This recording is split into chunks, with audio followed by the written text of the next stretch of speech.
자, 그 여자의 절대적인 믿음이란 제목입니다. 말씀에 나오는 두로 지금의 그 이름은 제가 지금 사진 보낸다고 하고 깜빡해서 못 보냈는데 티레. 그 지도에 보면 성경에도 보면 지도에 보면 지중해 있고 이스라엘, 레바논, 시리아. 그래서 티레 두로. 그다음에 그 위에 시돈. 레바논의 도시 이름이 뭐예요? 티베리아스인가 그럴 거예요. 그렇게 생각하시면 됩니다. 자, 여기 지리적으로, 경제적으로, 문화적으로 중요한 도시다. 두로는 티레는 지난날 구약 성경에 보면 이스라엘 솔로몬 왕이 하나님을 위하여 성전을 건축하려고 이렇게 준비할 때에 그 당시 두로 왕 히람이 있습니다. 히람이 있는데 솔로몬의 아버지 다윗하고 엄청나게 친밀하고 친교를 갖고 동맹을 가진 아주 생명처럼 여기는 그런 친분의 관계 속에 있었습니다. 그래서 그런 친분의 관계로 인해서 솔로몬 왕이 하나님 성전을 건축한다니까 당신이 원하는 대로 우리 레바논 땅에서 나오는 모든 것을 다 주겠다 해서 레바논에서 아주 제일 유명한 그런 수출품이 뭡니까? 백향목이죠. 그래서 성경에 보면 이 백향목 곧 잣나무 백향목 이 아주 건축에 사용되는 그러한 나무를 여기서 베어서 그래서 배에 띄워가지고 이스라엘로 와서 예루살렘에서 성전을 건축하게 될 때에 이 히람 두로 왕이 솔로몬 왕이 건축할 때 마음껏 다 그 건축할 때 부족함이 없도록 대해주고 대신 솔로몬은 그것을 받고 그 나라 백성들을 향하여 히람에게 많은 먹을 밀과 또한 기름을 수량껏 해마다 주어서 서로 아주 친밀한 동맹의 관계를 갖게 됩니다. 열왕기상 5장에 나오는 내용입니다. 자, 이렇게 두로는 예수님 당시에도 활발하게 활동했던 지중해난의 그런 중요한 무역 항구였고 수출품 품목 중에 이 건축 목재 말고는 다른 유리, 금속, 보석 이런 것들이 또한 유명해서 그 당시 헬라인, 그리스, 이집트, 로마에 수출을 하게 되고 또 이스라엘의 국경을 통해서 보면 이스라엘의 북쪽에 있는 국경에서 두로를 지나서 어디까지냐? 시돈까지 갑니다. 그러니까 예수님이 복음을 전할 때에 이방 나라인 레바논 땅, 지금 얘기하는 레바논 땅 두로를 지나서 시돈까지 거치시는 거예요. 시돈까지 거쳐서 거기서 복음을 전하고 그 민족들을 이제 페니키아 족속이라 그렇게 얘기합니다. 그래서 당시는 헬라가 그리스도가 지왕국이었으니까 세계를 지배할 때니까 헬레니즘 문화에 많은 영향을 받았고 그런데 반면에 유대 사람들과는 좀 긴장 관계가 되었고 이런저런 여러 가지 이유가 있었습니다. 여하간 이 지역은 살만한 곳이요 풍요로운 곳이요 지금도 아름다운 그러한 스위스 같은 그러한 그 도시 중에 하나다 하는 그러한 이름을 가지고 있고 이 레바논의 이 티레 두로는 지금도 기독교인들이 이쪽은 이슬람 애들 이쪽은 기독교 그렇게 해서 그 지역 속에 그들이 지금 살고 있는 것을 볼 수가 있습니다. 자, 이러한 역사적이고 지리적인 배경이 있습니다. 자, 오늘 본문 말씀 속에 보면 여기에 예수님의 소문을 듣고 도움을 청하는 그러한 여자가 나타나게 되었다 그랬습니다. 24절로 26절에서 나오는 그런 말씀인데 지금 예수님이 유대 땅, 이스라엘 땅이 아닌 그런 이방 땅 어디에 지금 가 계시느냐 하면 두로라는 그런 지역에 가 계십니다. 거기에 왜 계시는가? 휴가차 가신 거예요. 휴가차.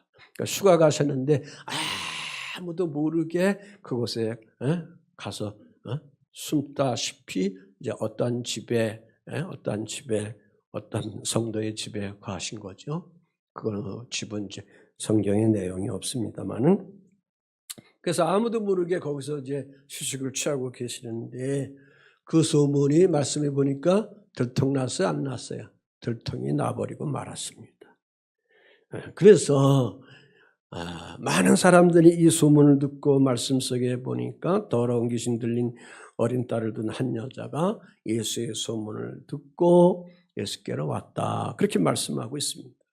여기 한 여자, 마태복음에서는 이 여자를 가나안인이라 그렇게 얘기하고 지금 본절에서는 수로보니게 족속, 수로보니게 여자라 그렇게 소개하고 있습니다.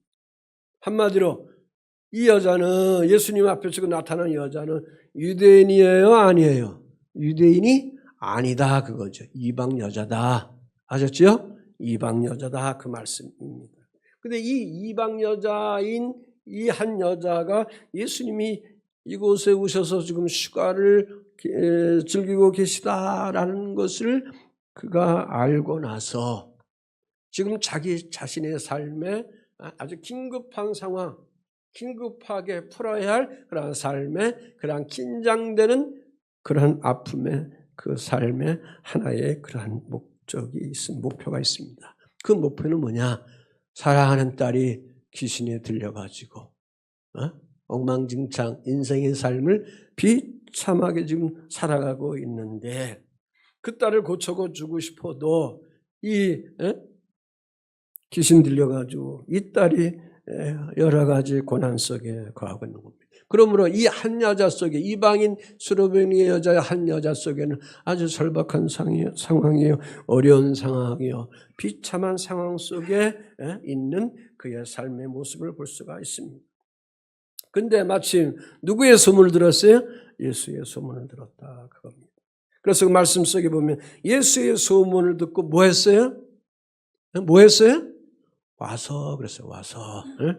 와서. 여기서 와서라는 것은 뭘까? 와서라는 것은 뭘까?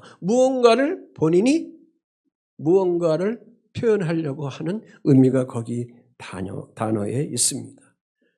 지금 누구에게 왔느냐? 예수 앞에 온 겁니다. 그래서 예수님께서 인간을 고칠 수 없는 그런 질병의 모든 영역도 고친다는 소문을 그가 이미 이스라엘 땅, 유대 땅에서 행해졌던 소문이 거기까지 이방 땅인데도 다 소문이 흩어져서 알고 있었던 그러한 시즌이었다라는 것을 볼 수가 있습니다. 그래서 그가 예수께 왔다는 것은 지금 예수님 앞에 무언가를 취하려고 하는 자세를 취하고 있다라는 것입니다. 여러분이 이 아침에 아버지 전에 나와 예배를 하는데 예배할 때에 하나님 앞에 무언가를 올려드리려고 하는 그런 자세, 마음, 생각, 감화, 감동 이런 것들을 올려드리고 있는 거 아니겠습니까? 그냥 딩숭맹숭해가지고 온 사람은 한 사람도 없다 그 말씀입니다. 자, 이 스로베니게 여자에게 있어서 무언가를 하려는 그 자세를 취했다는 것은 뭘까요?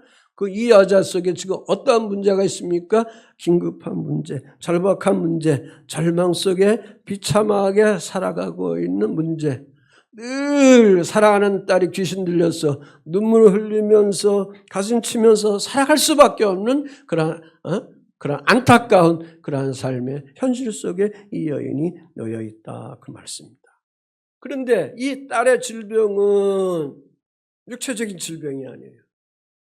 암덩어리도 아니고 다리가 잘못돼서 부러지거나 걷지 못하는 그런 질병도 아니고 어떤 질병에 있어요?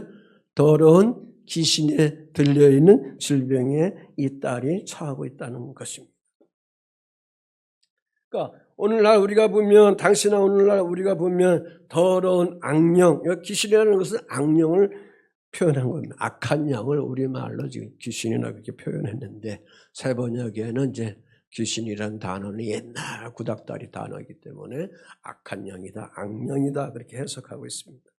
그래서 이 질병은 정신적인 질병은 아니에요. 이거는 악령, 귀신 들린 이 악령은 정신적인 질병이 아니에요. 정신적인 질병은 그래도 최근에는 약물 치료하면서 이렇게 저렇게 하면서 치유받고 살아가도록 생활을 회복하면서 살아가도록 그렇게 하는데 이 귀신 들린 악령으로 걸린 이 질병은 인간의 방법으로 해결할 수 없는 그러한 상황이라는 것이죠. 그러니까 약물 치료 가지고는 고칠 수가 없는 인간의 한계에 처해 있는 질병 중에 하나다. 그래서 이 수로보니게 여자가 그 절박한 문제를 가지고 예수가 자기가 살고 있는 이 동네에 오셨다는 소식을 듣고 아버지 하나님이 보내주신 독생자 예수밖에는 내 딸을 고칠 수 없다는 그런 확신을 가지고 소망을 가지고 희망을 가지고 자기 나름대로 그러한 마음의 충동을 가지고 감화 감동을 가지고 읽게 된 거죠. 그래서 그러한 판단을 가지고 이 여자가 내일의 희망을 가지면서 그 뜨거운 그 치유받고자 하는 그러한 열정을 가지고 지금 쉬고 계시는 예수님이 거하는 그 집에 찾아왔어요? 안 찾아왔어요? 찾아온 것이죠. 그러니까 오늘 우리가 예배에 임하는 자세가 이러한 열정을 가져야 합니다. 아멘.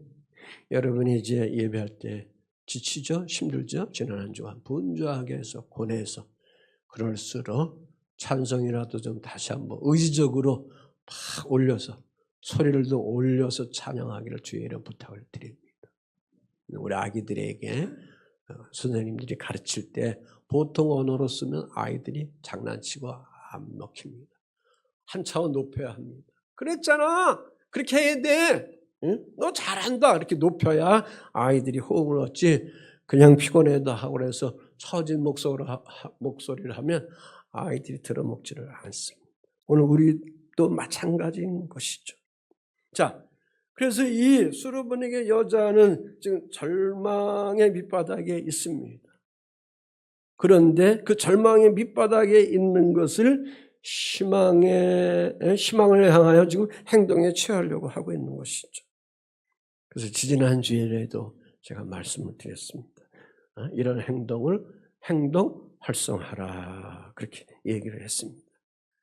그래서 절망스러운 거, 삶의 아픔에 있는 이러한 부분 속에 있는 것들을 이겨갈 수 있는 그러한 첫 걸음이 뭐냐? 행동으로 행동화시켜가는 것이 첫 걸음이다라는 것을 우리 사랑하는 성도님들이 잊지 말아야 될 줄 믿습니다. 심리적인 그러한 에너지원이 여기서 드러나게 된다 그 말씀입니다.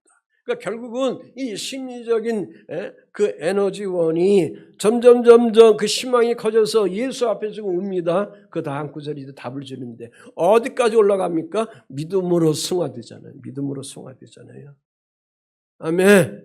그래서 자기를 드리는 겁니다. 자기를 드리는 거예요. 어떻게? 그 발 아래 어떻게 했어요? 이 여자가 엎드렸다 그랬어요. 그 발 아래 엎드렸다 그랬어요.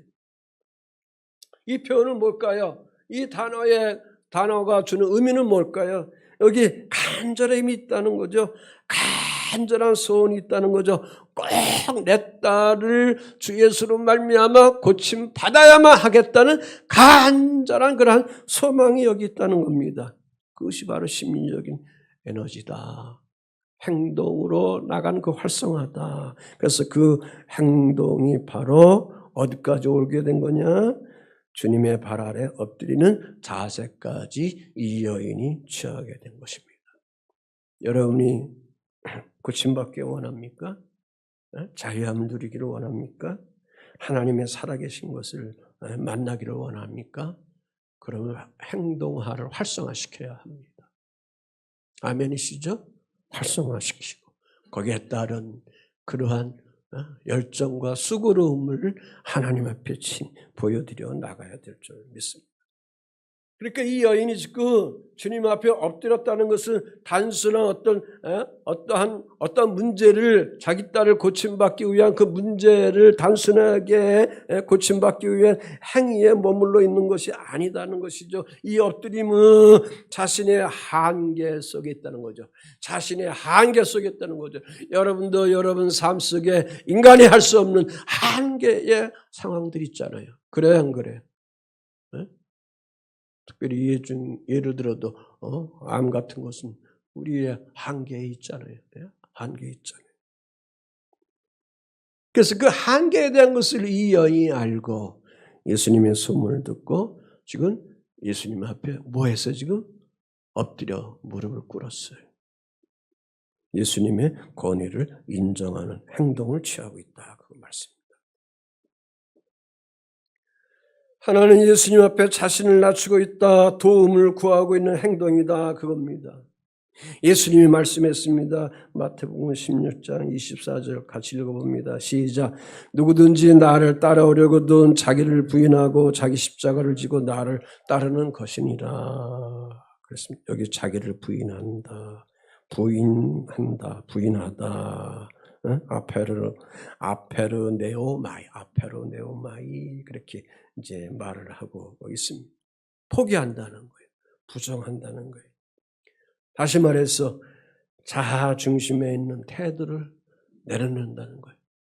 내가 꼭 붙잡고 있는 이 자아 중심 속에 있는 그러한 자세, 정신 모든 것들을 내려놓는다는 거예요. 내 뜻대로가 아니다 그거예요. 내 욕망대로 아니다 그런 거예요. 내 기준대로 되는 게 아니다. 내 가치가, 내 판단, 내 견해대로 하는 것이 아니다. 그것이 바로 자기 부인이다 그 말씀입니다. 그러므로 삶의 모든 주권은 누구에게 있느냐? 이 여인의 이 믿음 속에는 누구에게 있느냐라는 것입니다. 그가 그 삶의 아픔의 문제를 놓고 예수님 앞에 나와서 엎드릴 정도가 되었을 때에 삶의 주권은 누구에게 있다고 지금 표현하고 있는 거예요. 그 여인의 행동을 통해서 보면 창조주 하나님의 아들에게 있다 그 말씀입니다. 동의되십니까? 믿으십니까? 네? 여기에 와 닿아야지. 여러분 영혼 속에 심리 속에 와 닿아야 될 줄 믿습니다.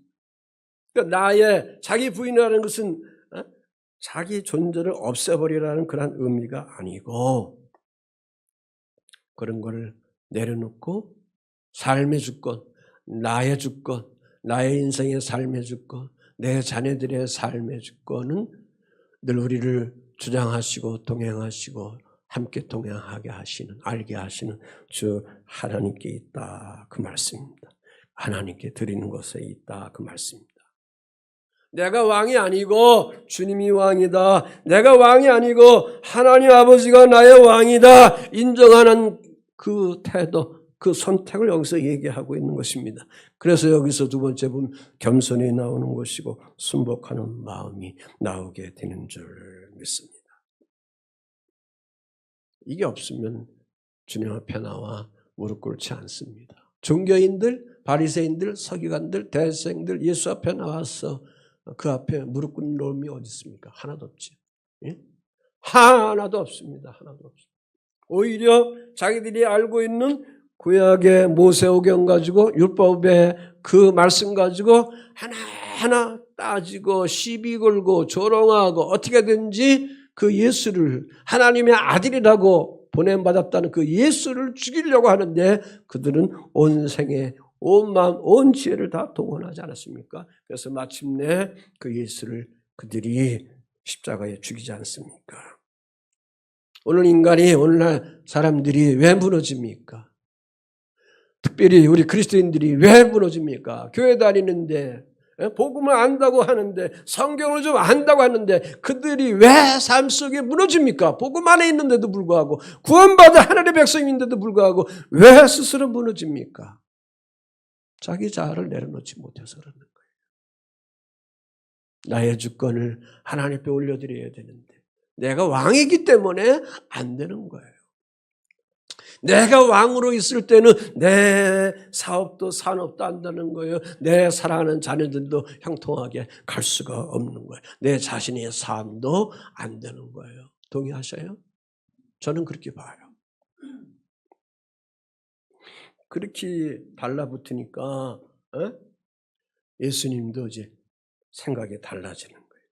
그래서 그 여자가 자기 딸에게 귀신 쫓아주기를 강구했다. 그렇게 엎드려가지고 넙죽 엎드려 난생 처음 보는 여자가 그렇게 납작하게 엎드려서 자기 딸 귀신 쫓아주기를 강구하는데 이 행동 속에 보면은 딸과 엄마와 딸 그 모성애의 간절한 모습을 우리가 볼 수가 있습니다. 딸을 사랑하는 그런 마음을 여기서 우리가 찾을 수가 있습니다.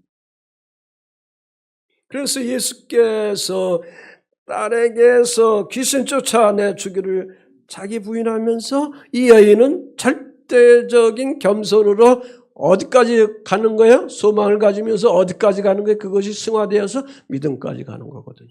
아멘. 딸을 위해서라면 사회적인 어떤 장벽을 넘어서 예수님 옆에 나가는 강한 그러한 모성의 본능을 여기서 나타나고 있습니다. 거기 사회적인 장벽이 나타나잖아요. 그런데 그 여자는 유대인이에요? 유대인이 아니에요? 유대인이 아니잖아요. 이 여자는 어떤 사람이에요? 헬라인이에요. 이방 여자예요. 이방 여자. 수로보행의 여자예요. 예수님과 관계가 없는 거 그 당시만 해도 예수님과 관계가 없는 거예요. 그럼에도 불구하고 이 여자는 자기 딸이 귀신 들린 거에 대해서 고침받기 위해서 주님 앞에 나갈 때 예수님도 직진으로 가지만 이러한 믿음이 확 우리에게 들어올 때 여러분이 좌우로 생각할 필요 없이 그냥 직진하셔야 돼요. 아멘. 기도할 때도 그냥 직진으로 나가시는 거예요. 부러지지 못해 나가는 거예요. 간구하면서 나가는 거예요. 애통하면서 나가는 거예요. 거기에 주요 성령님께서 임하게 역사하게 되는 줄 믿습니다. 왜? 자기가 무언가를 얻어야 되니까. 간절하게 누려야 하는 거기 때문에. 건강을 원하십니까? 부유함을 원하십니까? 자녀들이 형통하게 잘 됨을 원하십니까? 교회 부흥에 대한 거 크게 되어 나가기를 원하십니까? 알차고 행복한 인생의 삶을 우리가 누려나가기를 원합니까? 이것이 우리 각자의 뜻이라면, 가치관이라면 우리가 이언처럼 자기를 다 내버릴 수 있는 자아를 분해하며 오직 왕이신 하나님만 찬양할 수 있는 그런 믿음의 결단이 여러분들 속에 행동으로 강하게 드러나야 될 줄 믿습니다. 예수 믿지 않는 남편을 주 앞에 오기를 원합니까? 아내가 주 앞에 오기를 원합니까? 부부의 이런저런 여러 가지 인생관계 속에 답답하고 컬컬하고 부닥치는 여러 그러한 상한 문제들이 있습니까? 생각만 하면 안 돼요. 그 문제 가지고 주님 앞에 나오셔야 돼요. 간절함으로 겸손을 가지고 하나님 꼭 고쳐주셔야 합니다. 왜? 그 영역의 세계는 내가 할 수 없는 세계이기 때문에. 아멘. 방송에 이런저런 소통하는 여러 강사들이 나오지만 그들의 이야기 들을 때는 그 즉시 내 마음의 감정에 위로받지만 그것이 내 삶에 살이 되고 양식이 되고 평강이 되고 치유받는 영역이 되기 위해서는 그건 아무 큰 힘이 되지 않아요. 우리 인간을 창조하시고 빚어주신 나를 이 땅에 보내주신 창조자 하나님께 여러분이 그 문제를 올려드려 나가야 될 줄 믿습니다. 그래서 예수님은 이 여자에 대해서 첫 시험을 여기서 던지고 있는 겁니다. 유대인이라면 시험도 던지지 않을 겁니다. 이 여자가 이방인 여자이기 때문에 예수님께서 저 여자의 믿음이 그 열정이 간청이 진정성이 있는 건가 그렇게 첫 그러한 시험의 질문을 여기서 던지고 있는 것입니다. 이 여자 속에 보면 주님 앞에 가기에 여러 가지 첫 장애물이 이렇게 많은 거예요. 27절, 28절에 보면 예수님이 이 여자를 시험할 때 그가 사용하는 말이 모욕적인 말이에요. 모욕적인 말. 그럼에도 불구하고 이 여자는 한 가지 소망만 갖습니다. 그 모욕 속에도 예수님께 이 여자는 뭐합니까? 뛰쳐나가지 아니하고 그냥 주님 앞에 직진해서 나아가는 것입니다. 예수께서 말씀합니다. 자녀로 먼저 배불리 먹게 할지니 자녀의 떡을 취하여 개들에게 던짐이 마땅치 아니하니라. 여자가 대답하여 이르되 주여 올소이다마는 상 아래 개들도 아이들이 먹던 부스러기를 먹나이다. 이 구절을 궁금하게 깊게 한번 음미하면서 한번 묵상해 보세요. 얼마나 속상스러운 거예요. 거기 보면 인격적인 모독이 있습니다. 모욕적인 것이 있습니다. 신란이 있습니다. 비난이 있습니다. 너는 유대인이 아니기 때문에 안 돼라는 그러한 장벽이 있습니다. 차단막이 있습니다. 그럼에도 불구하고 이 여자는 어떻게 합니까? 그 말씀 옳습니다. 상 아래 개들도 아이들이 먹던 부스러기를 강아지도 먹습니다. 그렇게까지 표현했습니다. 여기 자녀와 개라는 단어를 우리가 보면서 그 의도가 뭘까? 하나는 유대인과 이방인을 주님이 구분해 놓으셨다. 그거예요. 두 번째는 먼저는 항상 구원의 세계는 치유의 세계는 누구에게 먼저 있느냐? 선민 유대인에게 있다. 그들이 그 일을 먼저 누려가야 한다라는 것이 하나님이 선포하신 선택권의 선민권의 그러한 축복입니다. 사도 바울이 복음을 전하면서 뭐라고 그랬어요? 로마서 1장 16절에 이 복음은 모든 믿는 자에게 구원을 주시는 하나님의 능력으로 됨이니 모든 사람에게 주님의 복음이 다 흑인이나 백인이나 황인이나 할 것 없이 다 해당하는 건데 그런데 그 밑에가 중요해요. 먼저는 그랬어요. 첫째는 우선순위는 누구라고 그랬어요? 유대인이라고 그랬어요. 유대인. 그리고 헬라인이다. 이방 사람이다. 그렇게 분명하게 여기서 선을 그어놓고 있는 것을 볼 수가 있습니다. 그러니까 여자 편에서 보면 이 말은 굉장히 모욕스러운 것입니다. 그러나 지금 예수님께서 이 여자의 뭘 지금 보려고 하시는 거예요? 저가 진정성 있는가? 믿음이 있는가? 그걸 체크하기 위해서 이렇게 그들의 생활 속에 있는 그런 환경을 가지고 모욕스러운 그러한 시험을 여기서 던지고 있는 겁니다. 제가 여러분에게 이렇게 모욕스러운 단어를 사용했다면 다 뛰쳐나갈 거예요. 교회가 여기밖에 없는가? 목사가 여기밖에 없는가? 다 뛰어가지고 현대인들은 다 뛰쳐나가고 말 거예요.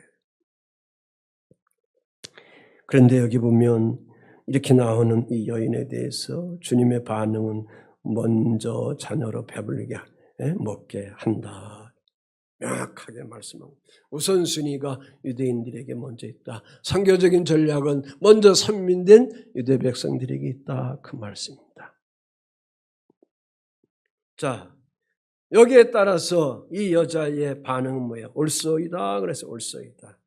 옳소이다. 그 다음에 뭐예요? 상 아래 개들도 아이들이 먹던 부스러기를 먹습니다. 그랬습니다. 첫째는 그녀는 예수님의 비유적인 말을 찬양해요, 찬양하지 않아요, 인정해요, 인정하지 않아요, 인정하고 있다 그 말씀입니다. 그리고 바로 두 번째 예수님의 권위를 여기서 높여드리고 있습니다.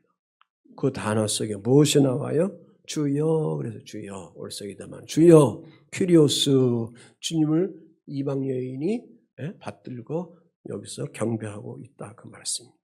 그러면서 세 번째는 반박하지 않습니다. 분노하지 않습니다. 예수님이 개라고 그랬잖아요. 지금 개라고. 너희들은 개야. 헬라인 너 이방인들은 개야. 그렇게 했는데 이 여인은 반박하지 않습니다. 분노하지 않았습니다. 오히려 뭐라고 얘기해요? 상 아래에 있는 개들도 강아지들도 아이들이 먹던 부스러기를 뭐한다? 먹습니다. 그렇게 표현했어요. 자, 우리가 살아갈 때 지혜가 필요한 거예요. 아멘. 분노가 앞서면 무너져요. 감정이 앞서면 무너져요. 오늘 삶의 현실이 복잡해요. 이때 여러분이 어떤 일들을 취하고 어떤 문제를 풀어가려고 할 때에 화부터 먼저 나가면 안 돼요. 분노부터 먼저 나가면 져버리고 마는 거예요. 지혜가 필요한 거예요. 여기서 보면 아이들이 먹던 부스러기처럼이란 말은 뭘까요? 주님의 긍휼과 은혜가 남은 것이라도 있으며 그거예요. 주님이 치유하시고자 하는 그 은혜가 남은 것이라도 있으면, 그 찌꺼기라도 있으면, 그 부스러기라도 있으면 저에게는 간지덕지합니다, 충분합니다라는 간절한 믿음을 여기서 고백하고 있다, 그 말씀입니다. 저를 보세요. 여기까지 여러분이 가셔야 돼요. 아멘이시죠? 그래야 우리가 성공해요. 그래야 우리가 부유함 속에 주님이 주신 평강을 누리고 세상이 어떻게 오든 그 삶의 인간관계 속에, 특별히 부부관계 속에 어떤 삶 속에 있다 하더라도 우리가 거기 쉽게 묶여있지 아니하고 감정에 늘 오르락내리락 하면서 분노 속에 살아가지 아니하는 진정한 평화를 누려나가는 행복을 가질 수가 있습니다. 이것은 오직 성령님이 여러분에게 주실 수 있습니다. 아멘. 네 번째 보면 이 여인이 헬라인이지만 예수님의 은혜를 사모하는 큰 믿음을 여기서 보이는 거예요. 그러니까 믿음은 이 질병을 치유케 하는 뭐다? 통로다 그거야. 통로. 아멘. 주여 믿습니다. 주여 믿습니다. 그래서 믿음이다. 그게 아니라는 거란 말씀입니다. 그리고 마지막 보면 이 여인이 자기 부인하고 자기가 겸손해지죠. 낮아진다 그거예요. 자신의 부족함을 압니다. 자신의 처지를 인정하고 있습니다. 제가 그러니 여기까지 이렇게 달려왔습니다. 그러니 주님의 소문을 듣고 와서 지금 이렇게 엎드린 겁니다. 저의 처지를 좀 불쌍히 여겨주세요, 주님. 불쌍히 좀 여겨주세요 라는 겸손함으로 그 믿음을 하나님 아들 예수께 여기서 보이고 있는 것입니다. 여인의 심리적인 상태를 보면 그 첫째는 간절한 절박함을 가졌다는 것이죠. 당시 사회적이나 심리적으로 큰 고통 속에 있는 이 여인인데 그럼에도 불구하고 예수 소문 듣고 딸 고치기 위해서 큰 희망을 품고 주님께 달려왔다는 것. 두 번째는 끈질긴 의지가 있고 인내를 여기서 보이고 있다 그 말씀인 것입니다. 그래서 목소리는 말이 그에게 들린다 하더라도 거절하지 아니하고 반항하지 아니하고 뛰쳐나가지 아니하고 오히려 주님 앞에 나가서 놀라운 희망의 반응을 이 여인이 예수님께 보여드렸다. 항상 우리가 살아가는 삶의 자리 속에 냉철한 마음이 있어야 합니다. 냉철한 지혜가 필요합니다. 아셨지요? 네. 부부들 혹시 감정상에서 싸울 때도 있어요. 싸울 때도 있는데 우리는 이제는 안 싸워요. 이제는 이 나이에 안 싸워요. 이제는 우리는. 해봐야 아무 소용없어요. 아무 소용없어요. 요즘에는 외손자 키운다고 떨어져 있는 시간이 너무 많아. 혼자 있어. 그래서 오히려 나는 좋아. 책 많이 읽고 성경 읽고 글 쓰고. 밥 먹는 거 그게 뭐 문제야. 내가 해 먹으면 되지. 그럼 왜 못 해 먹어? 요즘에 다 나와 있는데. 홈쇼핑에다가 연락해서 하면 다 오는데. 자, 또 하나. 자, 이 여자의 심리적인 상태는 구원에 대한 확신을 여기서 가지고 있는 거예요. 그래서 믿음은 예수의 능력과 인격에 대한 분명한 이해와 믿음에서 비롯되는 거다. 그래서 히브리서 11장 1절에 지난주에도 말씀하는 것처럼 믿음은 바라는 것들의 뭐예요? 허상이 아니고 뭐라고요? 실상이다. 그러니까 그 실상이 되도록 오늘 우리가 믿음 생활을 하시면서 경험해 나가야 될 줄 믿습니다. 아멘. 사랑하는 성도 여러분들도 절박한 순간이 있습니다. 그럴 때에 우리가 예수님을 찾는 믿음을 보여야 할 것입니다. 주님 앞에 우리가 막상 나왔는데 말도 못하고 삐죽거리고 숨어버리고 도망가는 그러한 상태 속에 있으면 안 된다는 거죠. 그때는 뻔뻔함을 가져도 괜찮아요. 주님이 다 받아줘요. 그때는 뭐 인격 필요 없어요. 이 여인이 여기서 지금 이 현장 그려보세요. 무슨 인격이 있습니까? 오직 자기 문제를 뭐 하려고 하는 거예요? 해결하려고 하는 거예요. 해결하려고. 아멘. 여러분 긴급한 상황이 많잖아. 일터에 긴급한 상황이 많잖아. 예? 자녀들의 긴급한 상황이 많잖아. 내 자신의 인생의 삶에 긴급한 문제가 많이 있잖아. 그때는 눈물 콧물 뭐 관계없는 거. 내가 살아야지. 내 자녀들이 풀어가야지. 왜? 그들이 다 하나님 형상과 모양대로 창조된 최고의 뭐예요? 작품이기 때문에 그들을 통해 하나님의 선한 일들을 해나가야 되기 때문에 그것이 사는 것이다. 그것이 사는 삶의 가치다라는 것을 우리는 성경을 통해서 그 진리를 알고 있기 때문에 그때는 그냥 뻔뻔함으로 주님 앞에 그냥 직진하면서 매달려 나가는 거예요. 아멘이시죠? 그래서 기도는 단순한 요청이 아니라 믿음의 행동이에요. 하나님 은혜 앞에 겸손히 나아가는 태도요. 그러면 예수님이 공연하신 은혜로 다 열어주셨기 때문에 여러분에게 오셔서 다 응답해 주어 나가게 되시는 것입니다. 자, 이제 마무리해 나가면서 그래서 예수님이 이 이방 여자의 믿음을 보시고 뭐 하십니까? 인정하십니다. 29절 30절에 예수께서 이르시되 이 말을 하였으니 뭐라고 그랬어요?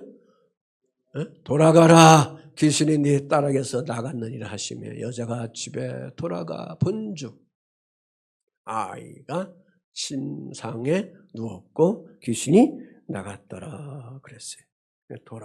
돌아가라 그래서 돌아가라. 어디로 돌아가라는 거예요? 집으로 가라는 거지, 집으로. 치유받았습니까? 여러분이 어디 가야 돼? 방황하면 안 되지. 자기 집으로 가야지. 자기 마음의 집으로 가야지. 자기 사랑하는 집으로 가야지. 인간관계 속에 서로의 아름다운 관계를 회복하기 위해서 그곳으로 여러분들이 가야 될 줄 믿습니다. 지금 예수님은 육신적으로 유대인들에게 먼저 오셨지만 복음 안에 그 진리의 복음을 믿는 사람들에게는 그 복음이 유대인 헬라인 관계없이 누구나 이 복음은 하나님의 치유의 복음은 다 어떻게 됐다? 다 열려있다 그거예요. 아멘. 다 열려있다. 그 영적 사실을 지금 여기서 보여주고 있는 것입니다. 그래서 이 여자가 집에 가서 보니까 귀신이 나갔더라. 자, 지금 이 여자는 보이지 않는 일에 대한 확신을 가진 거예요? 안 가진 거예요? 가지고 자기 집에 간 거예요. 다시 말해서 이 여자는 예수님의 말씀만 듣고 자기 집에 돌아간 거예요. 그래서 확인하기 위해서 자기 집에 돌아간 거예요. 믿음으로 다시 한번 행동한 거예요. 두 번째는 예수님이 이 일을 행하심에 있어서 직접 가지 않았어요. 무엇으로만 하셨어요? 말씀으로만 하셨어요. 어부되는 제자들이 오셔서도 말씀으로만 하셨어요. 아멘. 지난주 말씀해 보니까 처음 제자들에게 만났을 때 오른편이 아니고 제가 틀렸는데 배 깊은 곳에 바다 깊은 곳에 하라. 그 다음에 이제 요한복음에 오른편이라 그랬어요. 야간 문맥이 비슷하니까 은혜 받았으면 돼요. 그 다음에 하나님의 은혜는 그래서 제한되지 않았다 그거예요. 그래서 지금 이 사건을 통해서 하나님은 예수님은 이방인에게도 자비를 베푸신다는 거예요? 안 하신다는 거예요? 구원하신다는 거예요? 안 하신다는 거예요? 다 구원하신다. 유대인의 메시아이기도 하지만 그 은혜의 범위가 이스라엘 넘어서 복음 안에 거하 있고 예수 그리스도 앞에 나와 있고 그분을 내 구주로 영접하는 그러한 사람들에게 그러한 인격자들에게 다 구원해 주신다. 이거를 신학적인 표현으로 보편적 구원 의지라고 여기서 말씀하고 있는 것입니다. 하나님의 은혜는 출신, 배경 가리지 않습니다. 학위, 학문, 배움 이런 거 따지지 않습니다. 세상은 계속 따져 아직도 따져요. 우리나라에도 암암리에 다 따지고 특별히 인도 지역 같은 경우는 그런 카스트 제도가 있어서 아직도 거기에 힘들게 고통받으며 비참하게 살아가는 그런 사람이 있습니다. 불가촉인인가 그러한 인간 대접받지 못하면서 비참하게 짐승처럼 살아가는 사람들이 수억의 사람들이 있습니다. 결론입니다. 오늘 우리는 어떤 조건이나 배경을 가졌든지 주님께 절대적으로 매달리는 믿음을 가지셔야 합니다. 그 믿음을 가지고 주님 앞에 나갈 때 주님이 우리에게 부여해 주시는 은혜를 누리게 되는 줄 믿습니다. 절망 있습니까? 어려움이 있습니까? 이런저런 상황들이 좀 다르지만 하나님이 선포하신 약속의 말씀을 여러분이 붙잡고 그 믿음을 가지고 도전하면서 여러분이 살아가야 합니다. 언제까지 고생하며 언제까지 아프며 언제까지 가슴치며 언제까지 지치며 언제까지 우울하면서 어둠 속에 교회 다닌다는 사람이 복음을 안다는 사람이 성경을 좀 구절구절 안다는 사람이 비참하게 살아가야 합니까? 어둡게 살아가야 됩니까? 이걸 어떤 사람들은 또 십자가라고 평생 누리면서 살아가는데 이건 하나님의 은혜가 아닙니다. 십자가가 있은 후에 그 다음 차원이 뭐예요? 부활이잖아, 부활. 아멘. 부활이잖아요. 치유하시고 다시 살리심이잖아요. 오늘 현실을 내게 볼 때는 십자가인 것 같지만 내 믿음의 가치와 내 신앙의 성경의 가치가 부활 신앙 속에 있는 거 아니에요? 그러면서 다시 오실 예수 그리스도를 오늘도 우리는 여러분과 저는 뭐 하는 거예요? 사모하고 기다리고 있는 거 아니에요?